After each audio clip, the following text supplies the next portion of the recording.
श्लोक नंबर 10 है। सह यज्ञाः प्रजा सृष्ट्वा पुरोवाच प्रजापति अनेन प्रसविष्यध्वमेश वो अस्त्विष्ट काम दुख।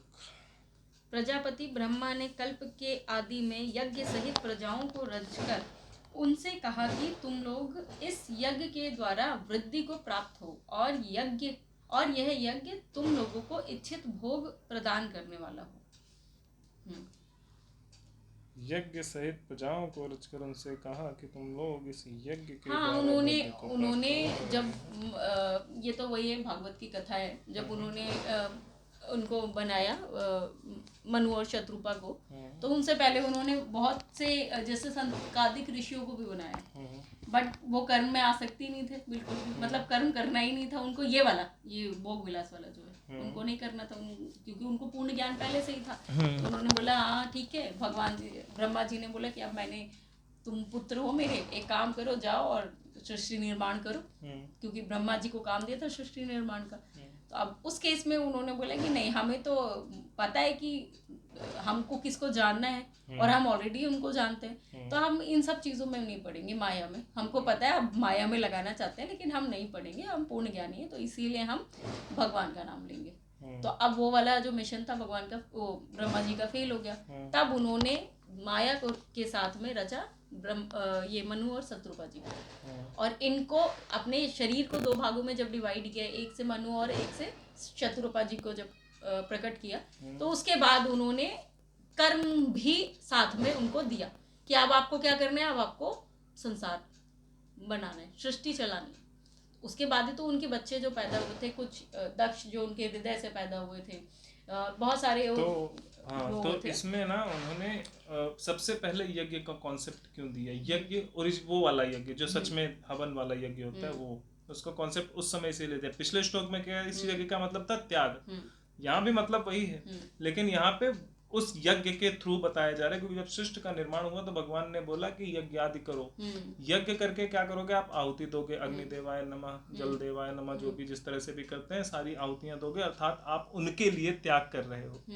तो वो त्याग की भावना को उन्नत करने के लिए भगवान ने पहले उनको यज्ञ करने की प्रेरणा दी। ये भी था, और दूसरा ये भी है कि उसमें कुछ ऋषि ऐसे भी थे जो भगवान को ही प्राप्त करना चाहते थे, लेकिन फिर भी क्योंकि भगवान जी ने कहा था कि मैं माध्यम तुम बनोगे मेरे आने का, तो जैसे कपिल मुनि थे, कपिल जी जब आए थे तो उनके जो पिताजी थे वो नहीं चाहते थे ऐसा कुछ, लेकिन फिर भी क्योंकि भगवान की आज्ञा थी तो इसीलिए वो उन्होंने उनको पैदा किया।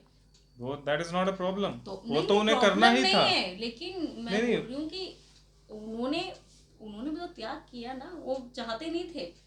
वो त्याग नहीं, वो तो ठीक है, वो तो है, वो तो करना था, उन्होंने ये बताया, लेकिन उन्होंने बोला साथ के साथ तुम उनको यज्ञ का ज्ञान दिया।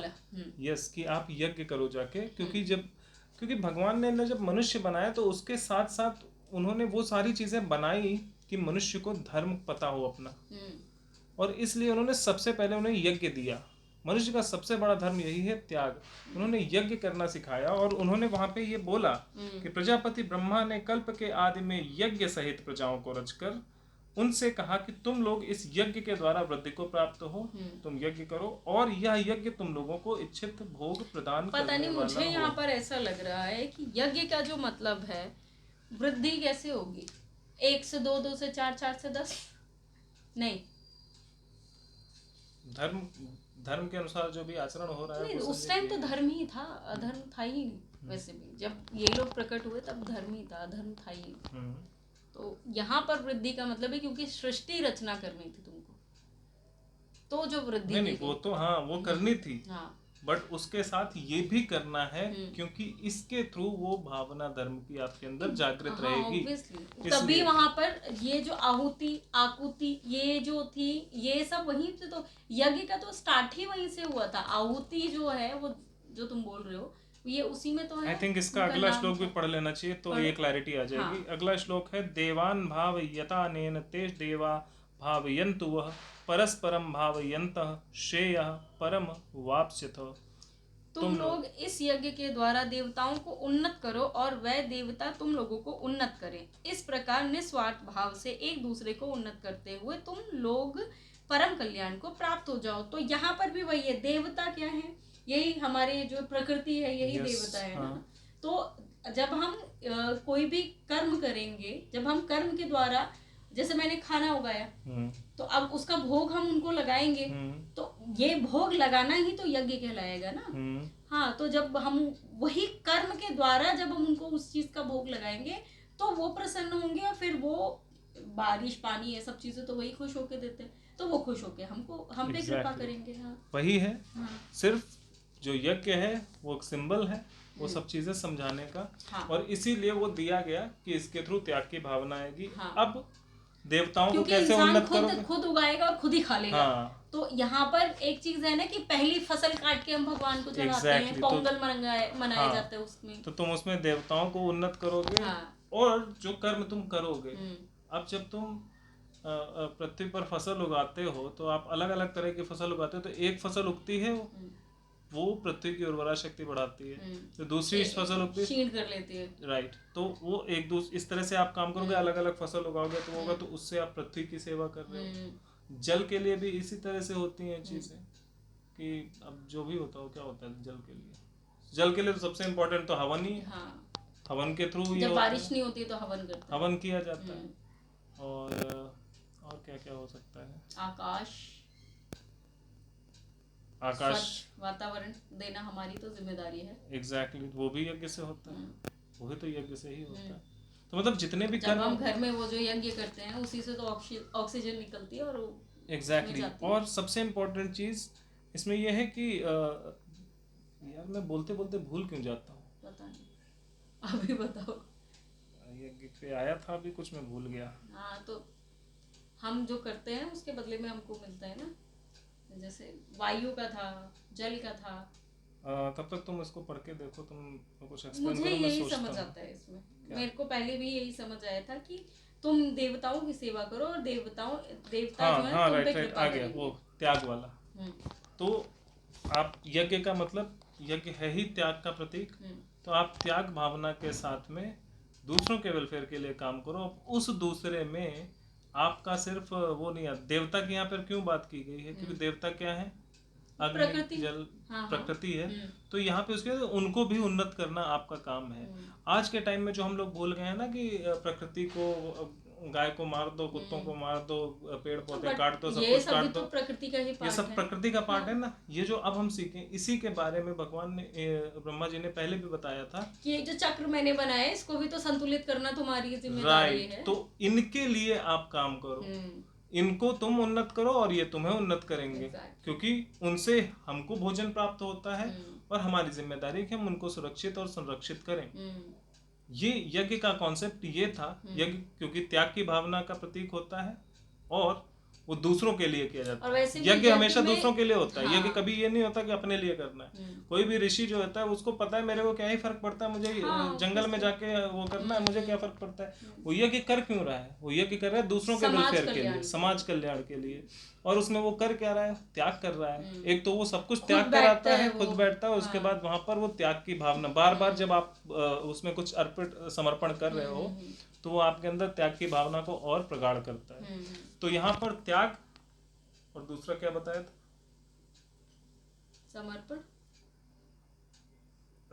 रात जाता हो गई लगता, बार बार भूल रहा हूँ। त्याग की तो बताया तुमने पहले भी। त्याग दूसरों के लिए जो काम कर रहे हैं ना, दूसरों के वेलफेयर के लिए काम करना। हाँ, एक तो त्याग, और एक दूसरों के वेलफेयर के लिए काम करना। इन चीजों के बारे में पहले भी बताया गया था। समाज कल्याण के लिए जो काम, समाज कल्याण के लिए लेकिन उस समाज में सिर्फ मनुष्य नहीं आता पूरा। क्योंकि इसमें बोला ना उन्होंने कि देवताओं को तुम उन्नत करो, वो तुम्हें उन्नत करेंगे। तो जो प्रकृति है उससे आप अपने जीवन को बनाओ और उनको तुम सुरक्षित रखो। समाज में सब आते हैं, मनुष्य के समाज में मनुष्य आते हैं, बस उनको ऐसा लगता है क्योंकि उन्होंने अपने एक अलग से गुट बना रखे हैं। राइट। और इसमें ये भी बोला गया, इस प्रकार निस्वार्थ भाव से एक दूसरे को उन्नत करते हुए तुम लोग परम कल्याण को प्राप्त हो जाओगे। जब तुम उनकी सेवा करोगे और वो तुम्हें तुम्हारी जरूरतों की चीजें प्रदान करते रहेंगे तो तुम्हारी लाइफ कट जाएगी। The same concept is going on till date, अभी तक वही चल रहा है। उन्होंने अपना काम करना नहीं छोड़ा, बस मनुष्य ने छोड़ा है। मनुष्य ने नेचर को बर्बाद कर दिया है, जबकि नेचर अभी भी हमको सब कुछ दे रही है। तो इस तीसरा भी पढ़ लो, इसका नेक्स्ट वाला भी पढ़ लो, क्योंकि ये भी इसी के साथ ही है। ठीक है, तो 12वां श्लोक है, इष्टान भोगान ही वो देवा दास्यन्ते यज्ञ भाविता तैर्दत्तान प्रदायेभ्यो यो भुक्तं भुंक्ते स्तेन एव सः। यज्ञ के द्वारा बढ़ाए हुए देवता तुम लोगों को बिना मांगे ही इच्छित भोग निश्चय ही देते रहेंगे। इस प्रकार उन देवताओं के द्वारा दिए हुए भोगों को जो पुरुष उनको बिना दिए स्वयं भोगता है वह चोर ही है। वही बात जो हम कह रहे थे कि अगर कोई बैठ रहा है, यज्ञ कर रहा है, वो करने के लिए, बारिश करने के लिए, वो अपने लिए नहीं कर रहा है, वो दूसरों के लिए कर रहा है, समाज सेवा। तो यहाँ पर यही बात भगवान जी भी बोल रहे हैं कि आप जो भी उगा रहे हो, जो भी आप मतलब जो भी समाज के लिए आप काम कर रहे हो, उसमें निश्चलता होनी चाहिए। ये नहीं कि मैं इसी इंसान को ही खाना दूंगा, मैं तो जानवर को दूंगा ही नहीं, क्योंकि संसार पूरा ही एक उसमें आता है। Exactly. आप अलग अलग उसको काट नहीं सकते कि पौधों का अलग संसार हो गया, मनुष्य अलग में हो गया, जानवर अलग में आ जाते हैं। ये सब काटने की वजह से ही तो कलयुग आया। एग्जैक्टली यही तो प्रॉब्लम है ना, कि लोग काट देते हैं हर चीज को, जबकि यहाँ पर काटने की कोई जरूरत नहीं है। तो यहाँ पर भगवान वही बोल रहे हैं कि अगर आप नहीं करोगे, अगर आप नहीं दोगे, तो आप चोर कहलाओगे। आप क्योंकि आपको जो दे रहे हैं आप उसी को समर्पण नहीं करना चाह रहे हो, तो फिर ऑब्वियसली चोरी ही हुई ना। बिना बारिश के आप कुछ उगा सकते हो, बिना धूप के कुछ उगा सकते हो। करेक्ट। तो ये सारी चीजें तो मतलब आपको खाने के लिए तो वही दे रहे हैं, अगर वो नहीं होंगे तो कहाँ से उगाओगे आप। ठीक है, तो यज्ञ के द्वारा बढ़ाए हुए देवता तुम लोगों को बिना मांगे ही इच्छित भोग निश्चय देते रहेंगे। देवता जो है वो है जो आपकी सारी जरूरतें पूरी करता है, जो आपकी प्रकृति है, उसमें आपके जल, वायु, अग्नि, आकाश, वृक्ष, पृथ्वी, ये सब आते हैं। और जब आप इनका संरक्षण, पक्षी भी आते हैं कहीं ना कहीं, सभी आते हैं, पूरा नेचर आता है। तो जब आप इनको मेनली, क्योंकि पूजा हम किसकी करते हैं, ये जो मेन है बहुत बड़े बड़े अग्नि, वायु, इन सब की करते हैं, बट सिर्फ इतने ही नहीं आते। लेकिन तुम देखो ना कि भगवान ने अलग अलग जानवरों के वेश में आके ये बताया ना कि ये भी उतने ही पूजनीय हैं। ऐसा नहीं है कि तुम सिर्फ भगवान के नाम पर तुम एक मूर्ति पूज रहे हो और तुमको पता नहीं और इनको इग्नोर कर दो। एग्जैक्टली। तो वो पूजने के लिए आपको सिर्फ कुछ बड़े बड़े ही बताए गए हैं, लेकिन वो सिर्फ सिंबल है, क्योंकि गाय माता भी बताई गई है। गाय माता है, श्वान बताए गए हैं, सवारी है, गधे की, तो गधे माता की सवारी है। ये इसलिए बताए गए हैं ताकि आपको ये पता हो कि ये सब हमारे इकोसिस्टम का हिस्सा है, और इन सब को देते हुए आपको अपनी जरूरतें पूरी करनी है। और जब आप ऐसा करोगे तो आप की जरूरतें वो पूरी कर रहे हैं, आप उनकी जरूरतें पूरी करो, दोनों एक दूसरे की जरूरतें पूरी करो। और यहाँ पे ये इसलिए बताया गया है मनुष्य को, क्योंकि मनुष्य के अंदर ही सारी प्रॉब्लम है। ऑब्वियसली, क्योंकि प्रकृति कभी मना नहीं करती, वो अपने धर्म का पालन करती रहती है, मनुष्य अपने धर्म का पालन नहीं करता है। इसलिए मनुष्य को ये चीजें बार बार बताई जाती हैं कि तुम ये सब करो, वो तुम्हें देंगे, तुम उन्हें। मनुष्य को देना और लेना दोनों आता है ना। प्रकृति को लेना नहीं आता, प्रकृति को हमेशा देना आता है। Exactly. प्रकृति हमेशा देती है, चाहे तुम कोई जानवर उसके पास आएगा तो भी वो अपने फल वहीं पर गिराएगा, पेड़ अपने फल नीचे गिराएगा, चाहे इंसान आ जाएगा तो भी पेड़ अपना फल वहीं पर गिराएगा। लेकिन हम इंसान ना, हम बोलेंगे कि यहाँ पर हम खाना खा रहे, जैसे कुत्ता आ जाएगा मांगने के लिए तो हम दूसरी जगह चले जाएंगे कि नहीं ये तो छीन के भाग जाएगा। Exactly. तो इंसान ही है सबसे ज्यादा स्वार्थी। प्रकृति कभी स्वार्थी थी भी नहीं, है भी नहीं, हो भी नहीं सकती, क्योंकि वही भगवान का स्वरूप प्रकृति ही है। हमारे जो साक्षात हम जो देख सकते हैं प्रकृति ही देख सकते हैं फिलहाल तो। वरना अगर प्रकृति नहीं होगी, सूर्य, चंद्रमा, आकाश, ये सब चीजें ना हो तो फिर हम जिंदा रहेंगे? वायु वगैरह ना हो तो हम कैसे जिंदा रहेंगे? Exactly. तो हमारा पालन पोषण जो एक हिसाब से कर रहे हैं वो तो यही सब कर रहे हैं ना, प्रकृति ही कर रही है। तो इस हिसाब से वही हमारे भगवान है जो कि है। बट यहाँ पर एक चीज और, यज्ञ यहाँ पर जो बोल रहे हैं कि देवता तुम लोगों को बिना मांगे ही इच्छित फल दे देते हैं। मतलब तुमने अपना कर्म किया कि तुमने एक फसल बोई, तो पानी भी दे रहे हो, ऊपर से सावन का टाइम आ रहा है, पानी आ रहा है ऊपर से। देखो अगर तुम फसल नहीं भी बो रहे तब भी बारिश होती है। मैं वही चीज वो नहीं है, हाँ तब तो भी वो बारिश बिन हो रही मांगे है। सब मिल रहा है। और कई बार ऐसे ऐसे पौधे, जड़ी बूटियां वगैरह ऑटोमेटिकली उग जाती हैं, आपको उगानी नहीं पड़ती उसको, उसके बीज भी लेने पड़ते। लेकिन सुनो, लेकिन इसमें मैं ये कह रही हूँ कि यहाँ आप गलत तब हो जाते हो जब आप वो जो मिला है आपको, आप खुद स्वयं खाने की कोशिश करते हो। आप देवता तो छोड़ दो, आपको लगा कि मैंने देवता को चढ़ा दिया, लेकिन जानवरों को देके क्या ही मिलेगा। लेकिन भगवान क्या बोल रहे कि वो भी तो मेरा ही स्वरूप है, उसको नहीं देगा तो मेरे को कैसे दे दिया। तुम एक जगह पक्षपात करो तो मैं कैसे खुश हो जाऊंगा। Correct. तो यहाँ पर भी वही चीज है कि आप एक को तो दे रहे हो, मतलब माता को तो दे रहे हो, पिता को नहीं दे रहे हो। तो कैसे भगवान खुश हो जाएंगे। यहाँ पर ये है ना, क्योंकि तुम्हारा जो मनुष्य के लिए, मनुष्य बीइंग का मनुष्य है, तुम्हारा जो मनुष्य क्या बोलते हैं उसको, मनुष्यता जो है वो यही है कि सबको समान दृष्टि से देखो। भूखा है तो उसको खाना दो, इससे फर्क नहीं पड़ना कि इंसान है कि जानवर है, तुम्हें उससे फर्क नहीं पड़ना चाहिए। यही समझदारी है, यही धर्म। लोग हाँ वही धर्म ही समझदारी, और कुछ हो ही नहीं सकता। आजकल बहुत दिक्कतें हैं, समझदारी का मतलब हमारे लिए चालूपना आजकल लोग समझते हैं ना, वही समझदारी है, बट ऐसा नहीं है। चालूपना जो है वो मूर्खता है, और धर्म के अनुसार आचरण करना समझदारी है। तो यहाँ पर भगवान सिर्फ यही बोल रहे हैं कि बिना, जब तक आप मिल बांट के खाओगे तब तक तो सही है, जिस दिन आप खुद अपना पेट भरना चालू कर दोगे तब आप गलत हो जाओगे। और फिर सिर्फ अपना पेट भरे, अपना पेट इतना भर लोगे कि वो ऐसे फूल के नादा बन जाएगा, सड़ जाए, लेकिन हम देंगे नहीं किसी को। वो वाला अपना भी फुलाएंगे और सड़ा देंगे, लेकिन देंगे। और आजकल हमारे देश में, दुनिया में यही हो रहा है कि खा खा के सांड बनते जा रहे हैं। इसका एक अच्छा सा सांड नहीं, सांड गलत बोल दिया, सांड तो काफी बॉडी बिल्डर होता है। नहीं सुनो, तो मेरे पास एक अच्छा सा एग्जांपल मेरे पास ये है कि मैंने एक जगह देखा था कि एक लड़की थी, वो उसके पास बहुत सारी खाना पड़ा होता है, उसने कैसरोल में मतलब रखा होता है, उसके बाद निकाल के वो खा ही रहते वहाँ पर। अब बहुत सारी रोटियां बची, तो उसने क्या किया, उसको फेंक दिया डस्टबिन में। मैंने उसको बोला कि डस्टबिन में क्यों फेंक रहे हो भाई, गाय वगैरह आती है या कुत्ता वगैरह आता है, उनको दे दो, क्यों फेंकना है तुमको डस्टबिन में। तो उसका एक लॉजिक था, बोलती नहीं गाय को हम झूठा नहीं दे सकते। मैंने बोला उसको कौन सा तुमने मुंह से खाया है यार, गाय भूखी मर रही है, इससे तो बेटर है कि यार तुम उसको दे दो वो, और तुमने कोई झूठा मुंह से वैसे भी नहीं किया। इवन हम अगर ऐसा हो भी जाता है, हमारे सामने कोई ऐसा बच्चा, झूठा देते थे हम, वही मैं भी बोल रही हूँ कि अगर तुम तो गाय की बात कर रहे हो, हम तो कई बार ऐसे कोई लोग हमको मिल गए जो भूखे हैं, तो वो झूठा वाला इतना तोड़ के हम उसको दे देते, लो खा लो, अगर तुम झूठा नहीं खा सकते लो इतना तोड़ के खा लो। वो बोल रहे हो, हम वो खाना चावल खाते थे, और जो चावल बच जाता था वो खाया हुआ, वो भी हम गाय को ही देते हैं। किसको देंगे? क्योंकि तुम्हारे अंदर ये उसको नाली में थोड़ी फेंक देंगे। करने की इच्छा नहीं थी ना, निष्काम कर्म यही था। Exactly. लेकिन लोगों ने उसको सकाम कैसे बनाया कि हम तो रोटियां वैसी एक रोटी निकाल के दे देंगे, इतनी पतली सी होगी तो चलेगी, लेकिन छोटी सी होगी तो भी चलेगी, लेकिन हम 4 रोटियां अगर बर्बाद हो रही तो हम वो गाय को नहीं देंगे, क्योंकि उससे हमें पाप लग जाएगा, लेकिन एक इतनी सी रोटी देने से हमको पुण्य मिल जाएगा। ये देखो, ये है समझदारी लोगों की। और यहाँ पर लोग अपने आप को ही खुद ही भ्रमित कर लेते हैं, पाप और पुण्य। और फिर गाना गाते हैं कि शबरी ने झूठे बेर राम जी को खिलाया, राम जी बुरा नहीं माने, यहाँ गाय को खिलाने में आफत आ रही। एग्जैक्टली।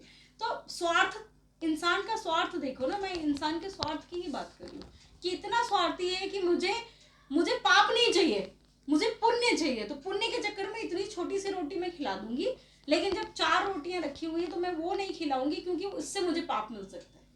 मनुष्य का स्वार्थ ही उसकी मूर्खता की पहचान। हाँ बिल्कुल।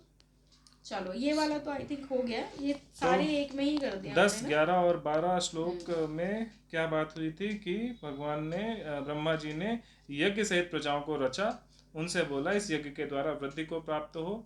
यज्ञ अर्थात सबसे पहले 10वें श्लोक में यज्ञ अर्थात धर्मयुक्त आचरण करते हुए आप लोग वृद्धि को प्राप्त हो, और इससे ही तुम्हें इच्छित भोग मिलेंगे, क्योंकि जब तुम धर्म के अनुसार आचरण करोगे तो तुम्हारी सारी आवश्यकताएं पूरी होती रहेंगी। फिर उसके बाद उन्होंने दूसरे में बोला कि तुम लोग इस यज्ञ के द्वारा, श्लोक नंबर 11 में, इस यज्ञ के द्वारा देवताओं को उन्नत करो, अर्थात ये धर्मयुक्त जो आचरण है इसको करते हुए जो देवताएं, जो प्रकृति है उसको संरक्षण करो, और उसको उसमें वृद्धि करो, उसको उन्नत करो। उन्नत करने का मतलब ये, प्रकृति को तो आप उन्नत कर नहीं सकते, उसको बस संरक्षण करो, अपने आप उन्नत हो जाएगी, उसको करो। और वो जो प्रकृति है वो आप लोगों को उन्नत करेगी, आपकी आवश्यकताएं पूरी करेगी और आपको वृद्धि करने में मदद करेगी।